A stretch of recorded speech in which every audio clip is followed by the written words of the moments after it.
This is a ratio of gold mining stocks to physical gold. And up until 2008, it was relatively stable. It fluctuated around the neighborhood of 0.25. It took about 4 mining stocks to buy 1 ounce of gold. Now it takes closer to 15. And I think the big reason for that is that gold prices have been manipulated downward since about 2008.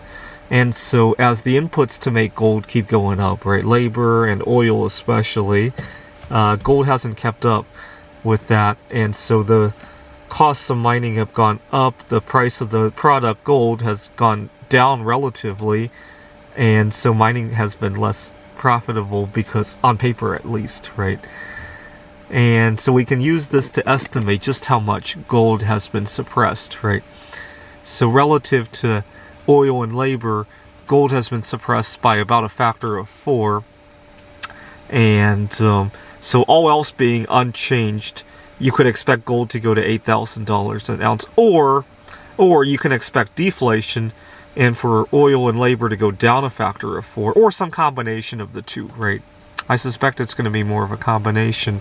I plan to put this into an astrological model to see just what it looks like. But it's even better for silver mining, right? Not only do the same dynamics hold for silver mining, but silver is also very undervalued relative to gold, right? It's about 80 to 1 right now.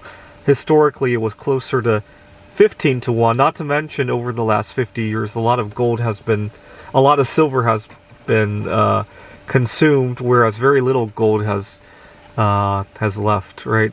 Actually, I was just reading about how the rapid tests for COVID-19 work. They have an antibody molecule bound to a gold particle, and if the antibody is stolen by a virus, right? If you test positive and the virus steals the antibodies away from the gold, the little line that you see is very small particles of gold, right?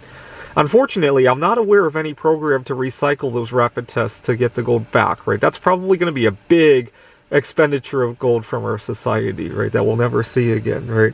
Relative to all the other things that gold is used for, almost no gold is ever lost, right? But you can also see the day when this started to happen, right? 2008. If I remember correctly, gold crashed from $1,000 an ounce down to $700 an ounce, and I bought some. That's when I started buying gold. I remember the good old days when all I could afford was a 20th or a 10th of an ounce at a time.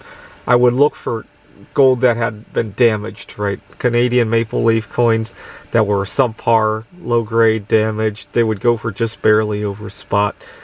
And my idea was that when I had enough to make 1 ounce of gold, I would go back to the dealer and trade it for a 1 ounce bar of gold. I don't think I ever got around to that, and some of the early coins that I bought, I hold a lot of sentimental value to, so I haven't really made that trade. As a kid, I would daydream about one day just having 400 ounces of gold, right, in small coins, and then trade it in for a large bar, right?